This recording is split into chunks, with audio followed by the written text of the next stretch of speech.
So far in the course, we've seen how to use a number of tools to generate backdoors. These tools gave us backdoors that are not detectable by any antivirus programs. And sometimes they were detected by one or two antivirus programs, but we've seen how to open the backdoor using a text editor and modifying its code so that it bypasses these programs.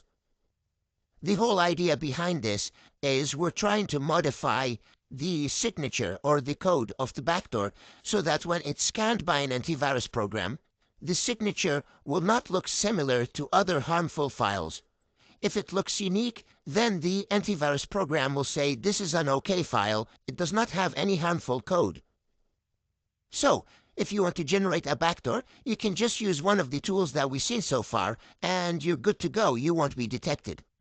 The problem is, if you have your own backdoor, or virus, or keylogger, and that program, let's just call it a program, and let's say that program is getting detected by antivirus programs.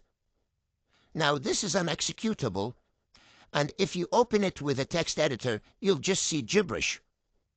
The problem with this is, how are you going to be able to bypass antivirus programs with that? So, the whole point of this lecture is to show you how to bypass antivirus programs if you have an exe, if you have a file that's already compiled to an executable. So we're going to have the Lisan standalone executable in here, and we're going to see how we can bypass antivirus programs with that. Now, we know this is written in Python. If you actually wanted to send this file to the target, then you're better off just compiling this to the executable. And there is a detailed tutorial on how to compile the Python code to executable on the same GitHub website of the creator of Lisan. Now, that's not what I want to show you, because that's very easy. You can just go and follow that. We're just having this as an example, and you can follow this method to change the code of any executable so that you can bypass antivirus programs. So I'm not dealing with the Python code. I actually have the Lisan executable here. So if I just come on my command prompt, and if I just run it right here, and I'm just going to run browsers Firefox, just to get the password saved in Firefox, and as you can see, I got my password for John Wick right here. So it's working. Now, if we go and upload this to no distribute, okay,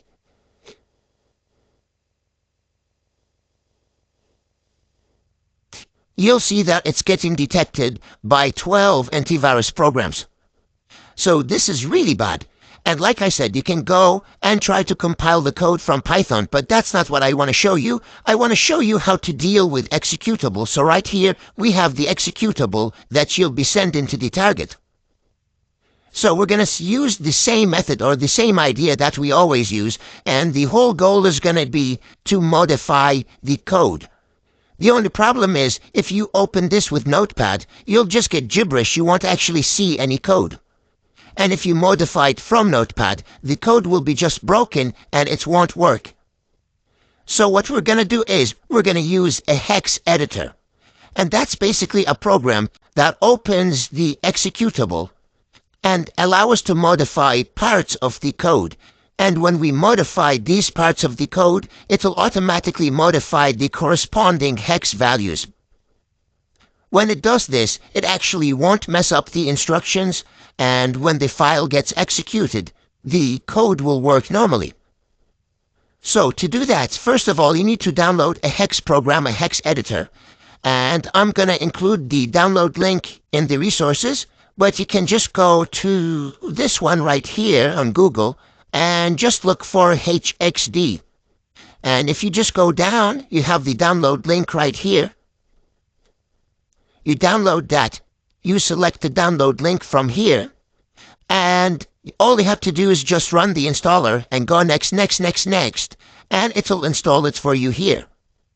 Now, I have it downloaded right here, so I'm just going to double-click it. And then I'm going to open my file, my executable, that I want to change its values, that I want to change parts of its code. So I'm going to drag-drop this in here. And as you can see now, we have the file, the code right here, or the executable. And then we have the instructions, the hex instructions corresponding to it. And you can see that when I highlight parts of here, it highlights the hex parts that corresponds to the values that I highlighted. Now, basically, when you open the file with Notepad, this is what you see. So you'll only see the right column in here. You won't see the left side. Now, you can see this is, again, all gibberish. And be careful, this gibberish actually makes sense to the computer, so you don't really want to be modifying that. What we're going to look for is, we're going to look for normal characters for readable sentences or readable text. And we're going to modify that and see if modifying that will actually affect the signature, and it'll allow us to bypass antivirus programs. Now, keep in mind, sometimes when you modify things in here, your executable will break and stop working. So you want to always make very small changes and test the code every time you make these changes. So the first thing I'm going to do is, you can see the first thing we see in here is some text. And basically the text says, this program cannot be run in DOS mode. So what I'm going to do is, I know this is just a text and it's probably just a comment or a print statement. So I'm just going to highlight the text there, and then I'm going to modify it. And when I modify it, I'm going to just put some random characters in here to just make this code look different to antivirus programs. But you want to make sure you don't put more or less characters. You want to put exactly the same amount of characters. So I'm just going to be putting random stuff, but I'm going to be very careful not to overwrite any of the code. So you can see the stuff that I write is written in red. So I'm literally just writing just random things in here. You don't even need to put spaces. You can just put like characters. And see, I'm going to stop at the last E in here because I really don't want to overwrite any of the code. So I have 1 and 2 characters, and that's it. I'm done. I'm not going to be modifying anything else. So you can see I modified this sentence here, and this is the corresponding hex values that got modified with it. Now, I've obviously tested this before, and this very simple modification will allow you to bypass all antivirus programs except for Kaspersky. So what I did is I modified this. I saved my code. I tested it in here, and it was working. Then I came back here, and I wanted to bypass Kaspersky.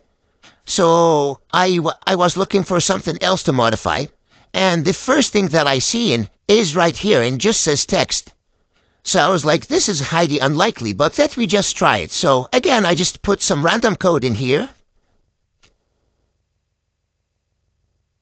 I saved this, and with this result, I was able to bypass all antivirus programs. So let me show you now. I'm going to save this. I'm going to go to File. I'm going to go to Save. So that already saved the code over lesan.exe. And you can see that it automatically created another file for us. And it's called that lesan.exe.back. And the reason for this is, in case you broke the code in here, you still have the original code stored in the backup. So this is just a backup file in case things went wrong.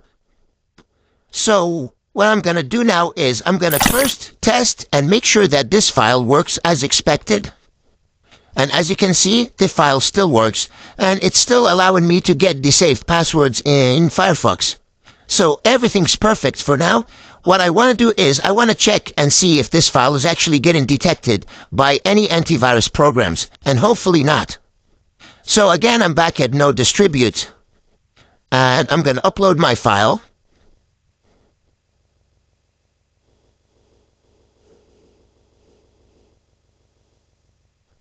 And as you can see, we managed to bypass all antivirus programs. We got 0 out of 35. So nothing was able to detect our file, which was detected by 12 antivirus programs before. Now again, I just used Lesan exe to give you an example on how to do this, but you can use this method with any executable that's getting detected by antivirus programs.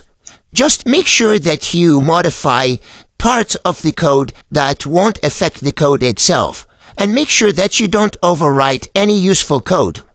Make sure to keep those changes small and keep testing until you achieve better results. So don't modify large chunks of the code and don't do many modifications at a time. Always do small modifications, test the code, test how many antiviruses you're bypassing, and then modify more if you need more.